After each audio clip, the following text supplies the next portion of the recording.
എളവള്ളി തോളൂർ പഞ്ചായത്തുകളെ ബന്ധിപ്പിക്കുന്ന മണക്കട പാലത്തിന്റെ അപ്രോച്ച് റോഡിന് ആവശ്യമായ സ്ഥലം സൗജന്യമായി വിട്ടുനൽകാൻ തീരുമാനം. എളവള്ളി പഞ്ചായത്ത് വിളിച്ചു ചേർത്ത കർഷകരുടെയും ഭൂവുടമകളുടെയും ജനപ്രതിനിധികളുടെയും പൊതുമരാമത്ത് വകുപ്പ് ഉദ്യോഗസ്ഥരുടെയും സംയുക്ത യോഗത്തിലാണ് തീരുമാനമായത്. 16 മീറ്റർ നീളമുള്ള 3 സ്പാനുകളിലായി 48 മീറ്റർ നീളത്തിലാണ് പാലം നിർമ്മിക്കുന്നത്.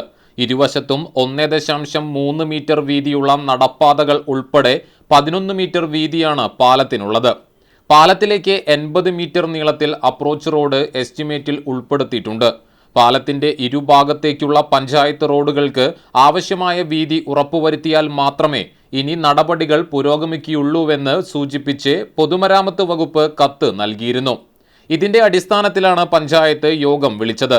നാടിന്റെ വികസനത്തിനായി ആവശ്യമായ സ്ഥലം സൗജന്യമായി വിട്ടുനൽകാൻ ഭൂ ഉടമകൾ സമ്മതം അറിയിച്ചു. പാലത്തിന്റെ പടിഞ്ഞാറ് ഭാഗത്തുള്ള റോഡ് പഞ്ചായത്തിന്റെ നേതൃത്വത്തിൽ നിർമ്മിക്കും.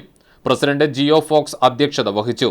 Block panchayat president ലതി Venugopal, Leena Sreekumar, NB Jaya, ശ്രീപിത Shaji, Shali Chandrasekharan, Jasmine Jagdish എന്നിവർ സംസാരിച്ചു.